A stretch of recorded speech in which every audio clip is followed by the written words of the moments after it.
as I sit with what grief means to me, I realize that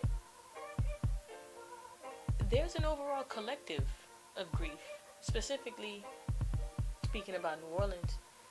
And I think I didn't realize that I was grieving more than one thing at a time.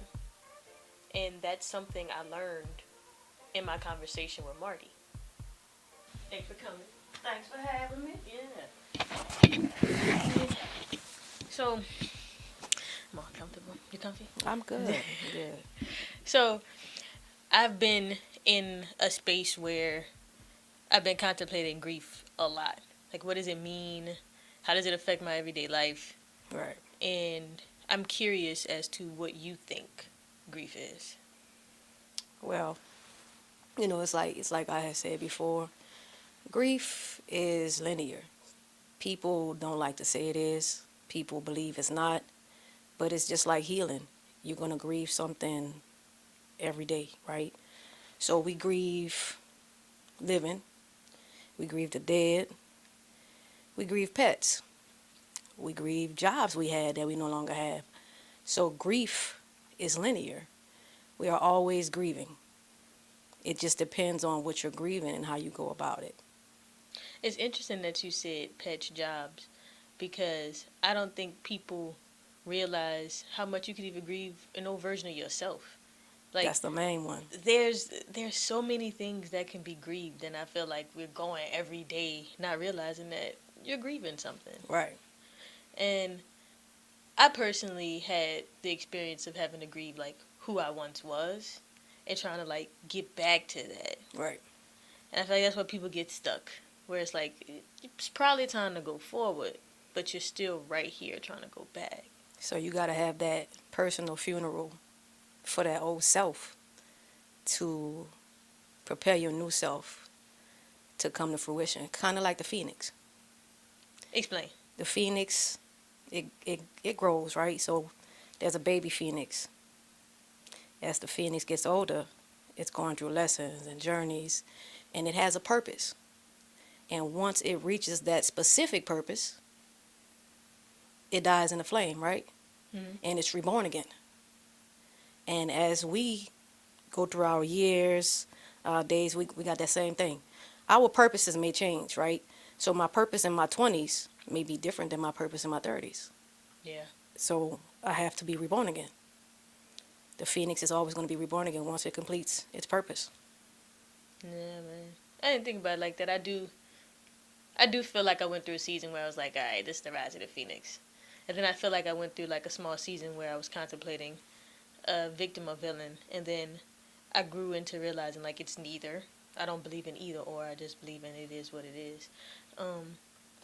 And I remember after the death of my dad realizing like, oh, I have to be the woman who I think I am and who it's time to be. Like there's nothing else stopping me. There's no one to lean on. There's no one to look to. Like it's time. Right.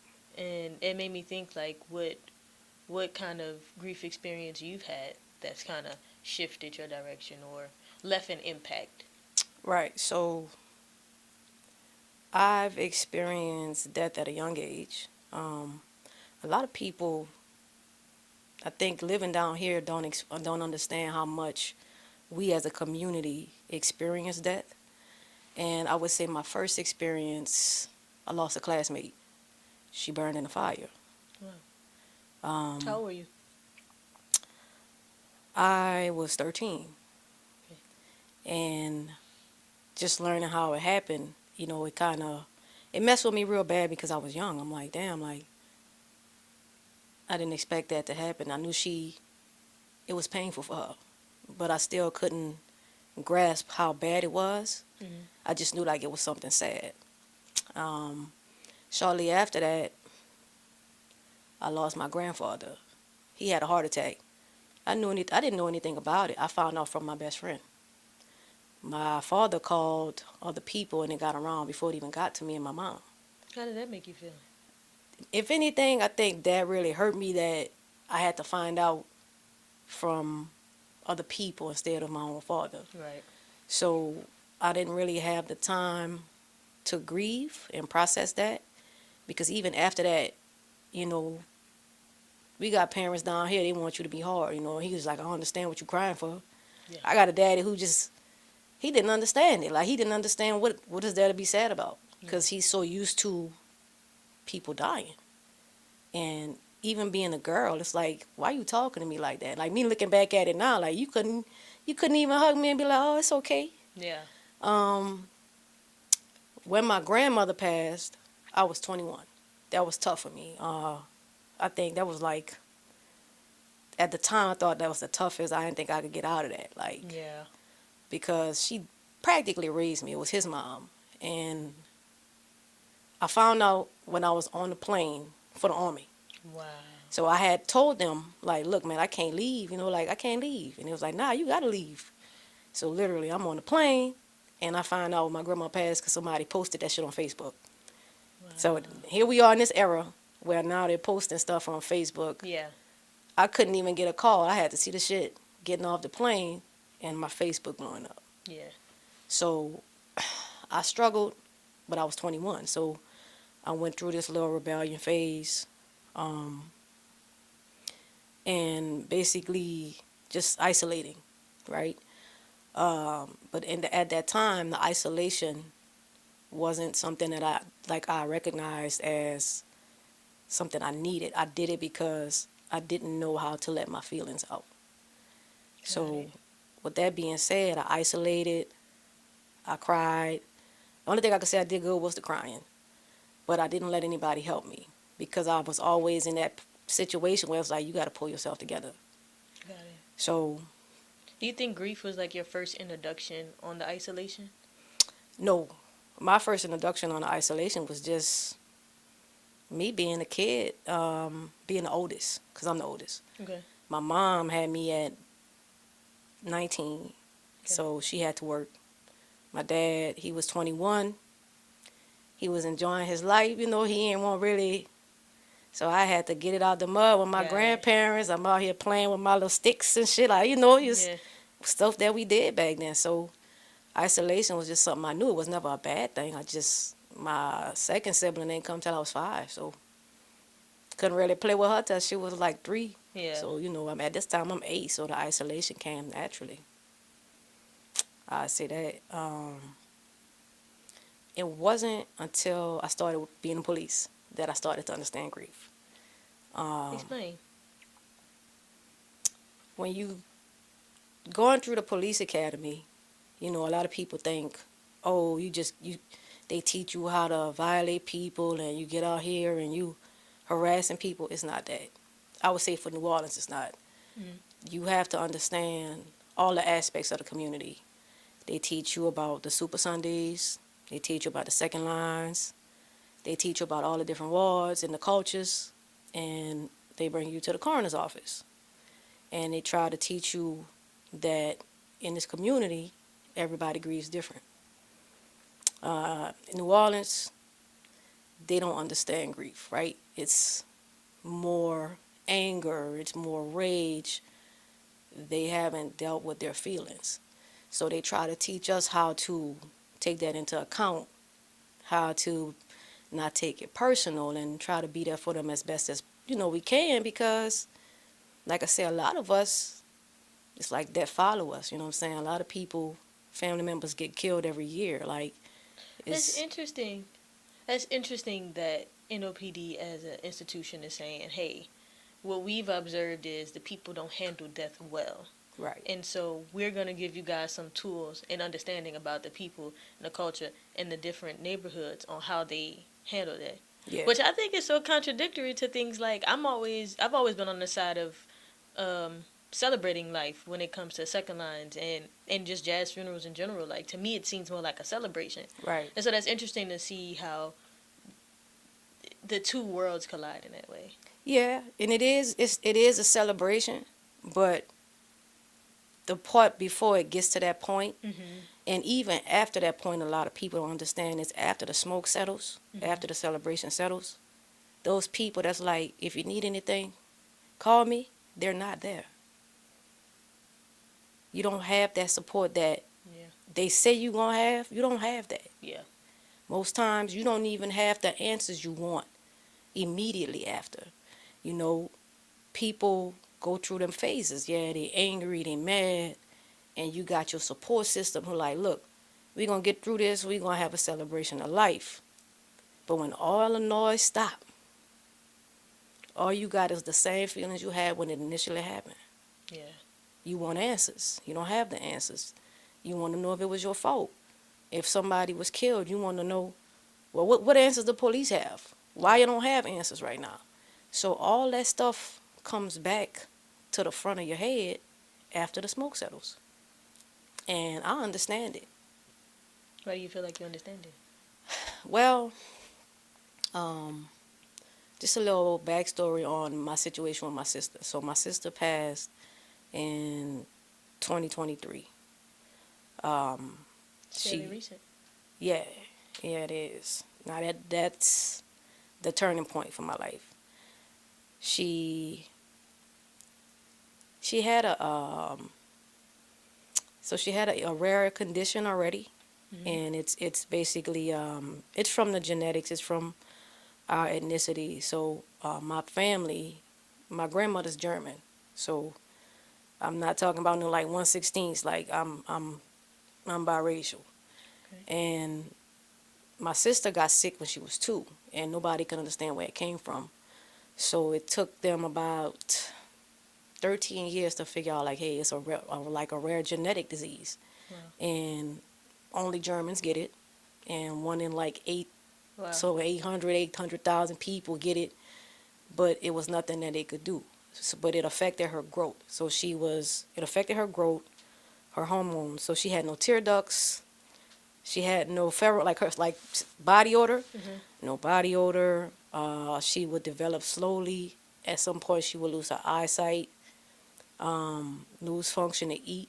So her throat started wearing away. But she made the best of it, right? My sister lived to be 27. Wow.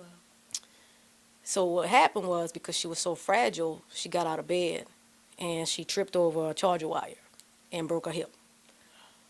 And they had to do surgery. And when they did the surgery, instead of them doing anesthesia, they intubated her. Okay. So they intubated her and fluid built up on her lungs. And they couldn't stop the fluid from building up. And that's what caused her to pass away. Wow. So it was tough because, and I now understand it, the fluid built up, they had to like put on a respirator, and at some point they got the fluid down. She woke up, she couldn't talk, but she was waving at everybody, she was in a good mood. She knew I was there, like I talked to her, and like after that, she got worse. And I couldn't understand like what happened, because she was just up and y'all said everything was looking good, and it was like, well, it's coming back. So my mom had to make a decision. Do we let her suffer or do we pull a plug? And that's tough on my mom. So my mom's like, I don't want to let her suffer anymore. We've been fighting for 27 years. She tired. And I mean, as selfish as I wanted to be, I agreed. So at the time, my only issue was, what if she's not ready? You know what I'm saying? What if she's not ready to go? And she got these plans. She wanted to do things. Yeah. And my mama felt the same, but she was like, we can't let her suffer. So at the time, I stayed in the room with her, and I held her hand until she took her last breath. But it's a funny thing, because while she did that, she felt my mom, she heard my mom so upset. It's like she kept, like she was, like she flatlined, and then she would raise back up. And like they had to pull my mom off of her so she could actually flatline again and actually go. Yeah. Um, and after that, I went through all these questions like, why me? Yeah. Like, what is my purpose? Yeah. Uh, with that happening, I just started doing a lot of soul searching, digging deep into my spirituality. Like, what am I here for? I think that level of self reflection is where people get caught up at. And you mentioned something that I feel like people don't realize that they have to grieve as well. The decision making process. It's like you're stuck playing God to some degree, and you have to sit with a choice, and that choice is always going to leave you with a regret. Yes. And so you have to grieve the option not chosen. Either way it go, Yeah. you grieving. Something. If the decision was made to keep her here, you grieving a decision that you're putting her through worse. Correct. We made the opposite decision. So now you got a parent that's grieving, I hope she doesn't hate me. What if I made the wrong decision? What if we could have found a workaround? We know we couldn't have because the damage was done with the respirator. She already had them broke her hip. They said, look, she's not going to be able to walk no more. So it's like you choose the lesser of the two, but you still going to grieve something. For sure. For sure. Sitting there with that is it's a tough position because I feel like you're stuck with options. And you would have much preferred getting a phone call saying it was over with versus you having to be the one to make the choice. That's a gift and a curse because I look at it like this. You got people that don't get to say things they want to say. You got people that don't get to see people they haven't seen in a long time, and they get that call. For me, yeah, I probably would have much rather get the call that it was over with, but I know for a fact that me being there holding her hand made her feel safe enough to let go. It made her feel like, look, I know she here, I know she loved me, I'm not doing this by myself. So I think I probably would have been more upset to not be there because every time my sister has ever gotten sick, she never asked for nobody else. It's always been call me. It's like, you need to call her. So I think, even though I didn't know my purpose at the time, I think she already always knew. Like, whatever happens, when it happens, I need it to be her that's going to be there. Because nobody else is going to be able to handle it. Man, that's an amazing feeling. I think you handled that like a champ. I remember getting a phone call from my dad about 2 days before he passed. It was Thanksgiving. It was great conversation. I mean, as strong as he had ever sounded. And then 2 days later, I got the call that he was gone, and I was just like, how? How could he have sounded so amazing? How could it have been such a great conversation? How could I finally hear that maybe he was actually proud of me in his voice? Yeah. To nothing 2 days later. And sitting with that idea like, oh, they're okay. They also made this choice. Brings a sense of peace, but I think it's hard to grapple with at first, where it's like, this is also a part of their co-creation. Like, Yeah. they wanted it to be like this to some degree. I think that was hard to sit with through the grief process, to like accepting the way that the things played out. Right. And, because just like you said, he sounded good. Like, oh, that's that burst of energy, right? They get this burst of energy, and they get this moment where they're like the happiest they've ever been. And people say that's a telltale sign. At first I'm like, nah, but now, I mean, it makes sense because I see a lot of people go through it. I've witnessed it with my sister. You just said it. So that's the thing. They just get this burst of energy. They want to talk. They want to laugh.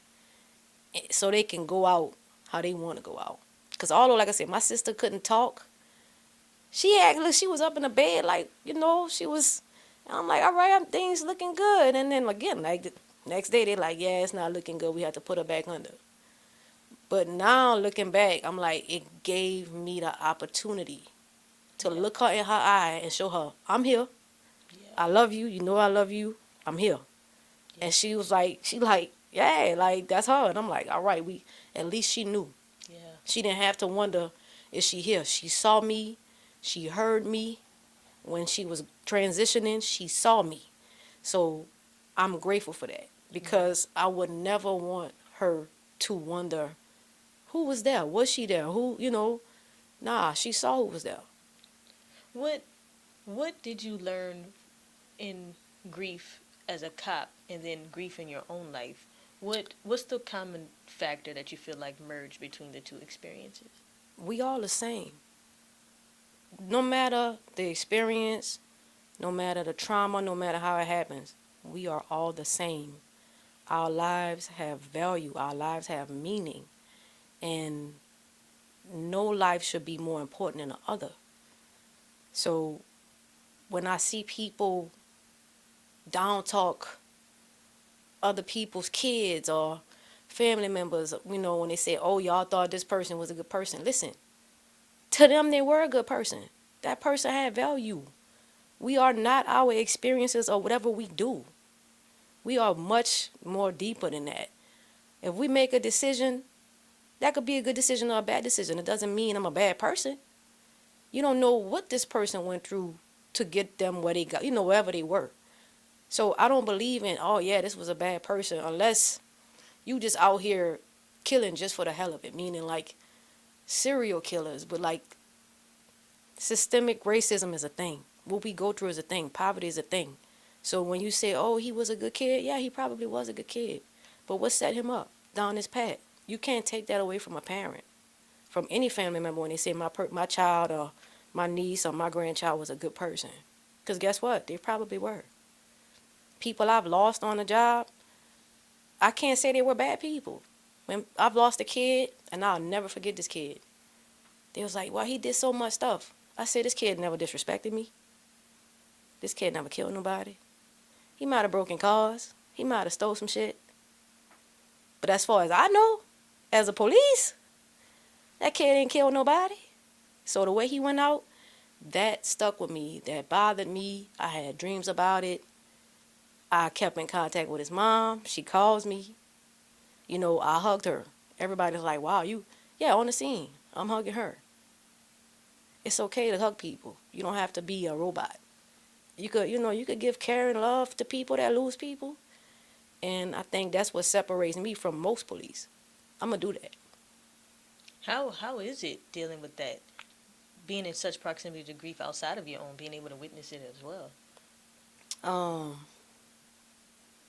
it's a little draining, like it takes the energy from me, but like I said, I think it goes with my purpose. It's something that I have to give. So if I can give it in that moment, I'll give it.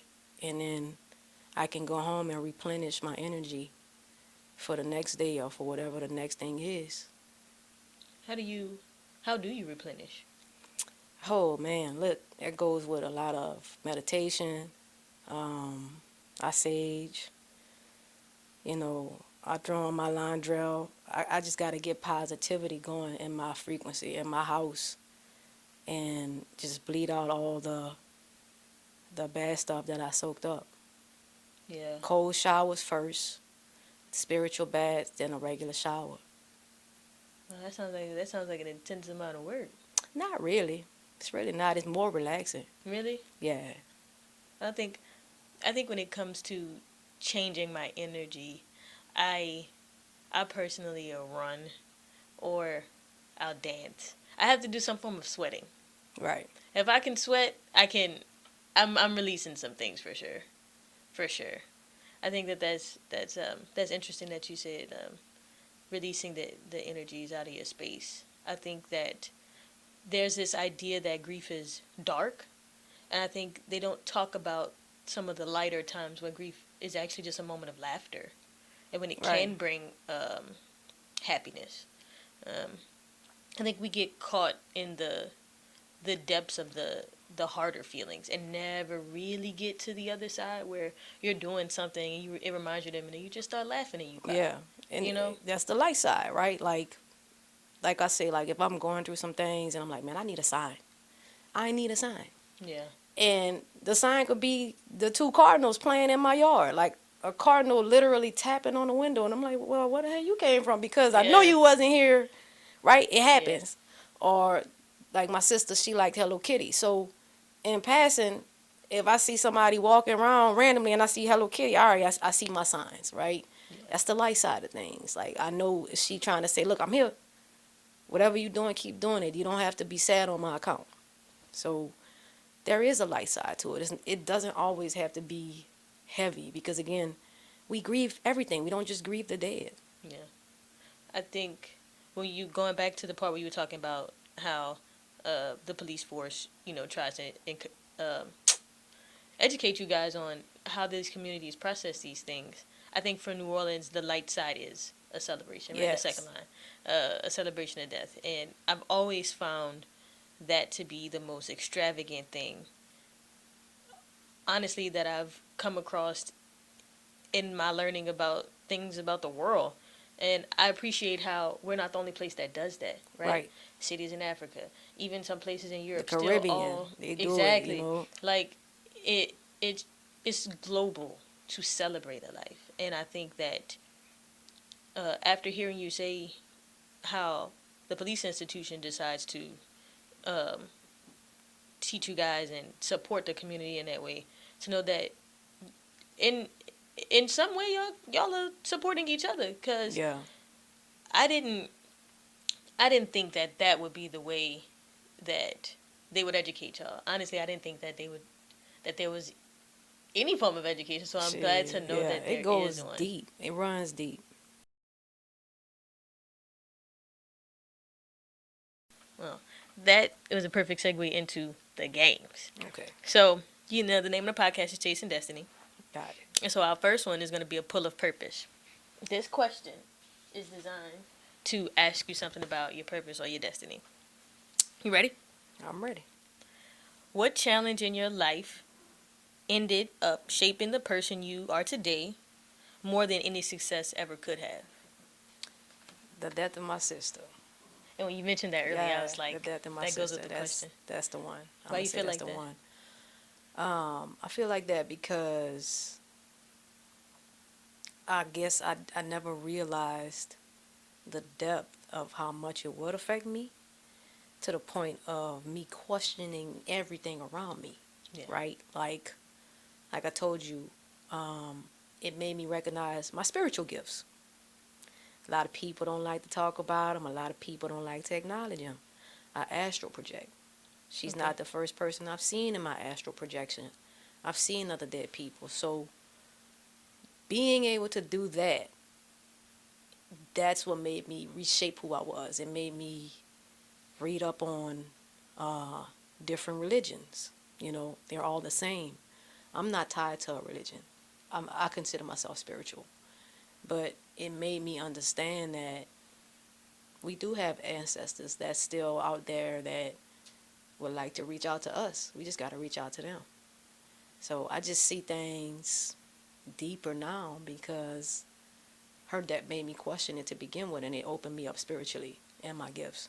Where do you go when you astral project? So I'm Like gonna break what? it down to you. So it's a spiritual. It's their realm, Mm-hmm. right? But their realm is tied to them specifically. So they choose a state that they like in an area that is familiar and comfortable for them, and that's where you go. So for my sister, because she didn't get to have a normal childhood, Mm-hmm. her state in that realm, when I've seen her, the many times I've seen her, she's in that child state. She's running around, and we're in the yard where we used to live before Katrina.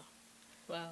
And I know that that's the realm she chose just as well as other family members I have because they used to live across the ditch away from us. Okay. So when I'm in that realm, not only am I seeing my sister, I'm looking, I'm like, holy shit. I'm seeing my other relatives and they over there like, but I know where I'm at. I'm like, Yeah. damn, like, so this is what they chose. Got it. My grandmother's realm is different. For her, it's her home, her porch.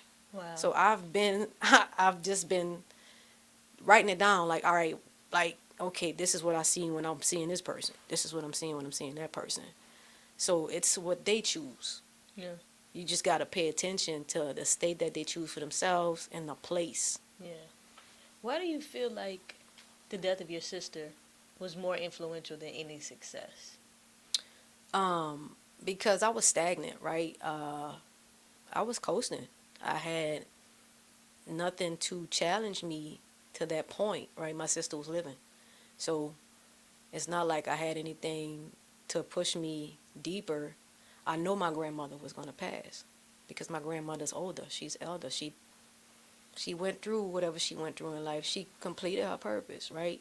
But when you got somebody that's young and you want them to live past the years they live past, it does push you and make you question things, especially someone that you know hasn't done wrong, was just a loving person, did right by the powers that be. And, it make you question, why do they leave us sooner than the people that don't do right by the powers that be? Yeah. So all that stuff, it just made my mind spin. Yeah. I like I like how you brought up questioning things. So my next question is, do you believe in destiny or fate? Um, Destiny is I this kind of. believe in both. Okay, explain. So I believe I have a destiny. I believe I was destined to do what I'm doing. I was destined to be a police officer. I was destined to be a protector and provide the empathy and the sympathy to people that I do, and just be on this journey. No matter what it is, I find it hard to pick a job that's outside of the realm of justice, in a sense. Okay. Um, and as far as fate go, this was fate, meeting you, sitting here doing this to help push forward this destiny and get other people to understand the process of grief. So I believe in both. I like that. I like that. Okay, so let me ask you. Respect or love? Which would you rather? Um, I would rather respect. Okay. And I feel like with respect comes love, because Okay. you learn a person and you take the time to learn their boundaries, right? But you could love somebody and not respect them. You know what I'm saying? You could have love for anybody and not respect what they stand for. So I would prefer respect, and then have someone learn to love me once they learn to respect me. Yeah. I agree with you. I think I prefer respect over love too.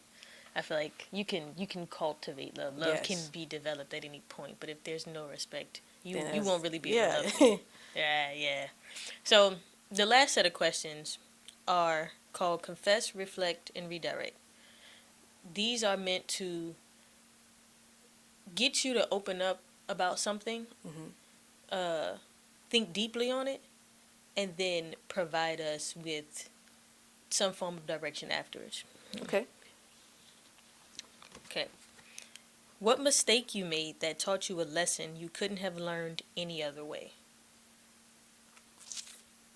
Hmm. Um,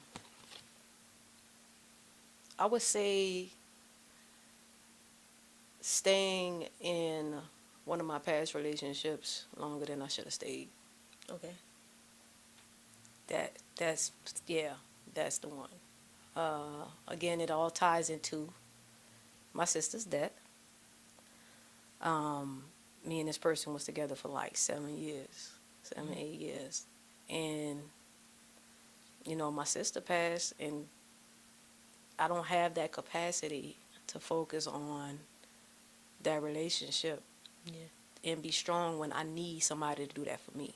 Yeah. Right? I can do it for myself, but in that moment, when you having that reflection and you like, hold up, I just experienced something real traumatic, and you're making it about you, or you know, Having any form of expectation for me right now in general yeah, is right. insane. So um, that kind of messed my head up. But the workaround, the redirect, I met with my tarot reader. And outside of her reading my cards, she said, "Look, I'm about to tell you some shit. You're not gonna like what I'm about to say, and I probably shouldn't say it." She said, "But I'm gonna tell you like this." She said, "If you could live without your sister, you could live without that woman." Dang. And she said, I'm going to say it again. She said, if you could live without your sister, you could live without that woman. Man. And when she said that, that shit was a gut punch to me, right? Yeah. And I was like, damn, that hurt, right? Yeah. But hindsight, now that I look back at it, she's right. And I'm going to take it deeper for y'all. Nobody can hurt me because I've already went through the worst pain I could go through. A person telling me that's why your sister dead, all that shit that people do to you, that don't hurt me. I've already experienced her death. There is nothing someone can do to hurt me as bad as I've been hurt by losing her and having to go through that process, how I had to go through that process and make all them decisions. Yeah. You can't hurt me. So looking back, you feel like that's something you learned. You learned that I've accepted what has happened, so that's not a tool that you can use Right. to try to and even evoke an with emotional response relationships, from me. right? I Yeah. drug that out, thinking if I let go, this is going to hurt me. Yeah. But the lady was right. You've already lost somebody that's so close and dear to you. This ain't going to hurt you like you think. You already hurting. Let it go. And that was the breaking point where I was like, okay, I'm letting it go. And I literally, wasn't no bad breakup or nothing. She did something I didn't like. And I was like, all right, I'm out. We ain't fight. Was there any grief in that process? It was definitely grief, but it wasn't much grief because I was still busy grieving my sister. Yeah. And I think after that smoke cleared, Yeah. it's not that I grieved that relationship. I started remembering things, like traumatic things that happened that I guess I pushed back. Yeah. And what I mean by traumatic is it's not something bad where like, oh, she put her hands on me or something like that. It was like, damn, like she did this to me and I let it slide. Like Yeah. she just played in my face and I let it slide, right? Yeah. I started remembering things, but it wasn't to help me. It wasn't to make me grieve it, right? Yeah. It was to make me reflect and understand this is why you could no longer stay. We got something else to focus on. You can't keep going through that. Yeah. You are in a different chapter. It's interesting. Before we get to the redirect, we're gonna come back Yeah. because you said something that I have to. You can grieve multiple things at once, and I Right. think that that's something people don't acknowledge when they're going through stuff. Like you already grieving your sister, now you're about to go through this breakup. I 1000% understand. Yeah. Because as I was grieving my father, I was also grieving my separation of my marriage. Like my marriage was Right. going down the hill. It was rapidly down the hill. So I get that. And I also remember being like, I kind of compartmentalized for a minute. I compartmentalized my dad's death. Right. So I didn't even actually really grieve that at the time. I was more so focused on of my first marriage just going down the hill. And so that's all I focused on. I didn't grieve my dad until much later. Like, Right. 6 months, maybe 7 months later when I felt like I was starting to make room Right. for it. So that's something you're right. Like, a lot is happening at once, Yeah. and sometimes you gotta choose, You gotta man. pick one, you know. So that brings me to this last question: how has that lesson changed the way you move or make decisions today? It makes me.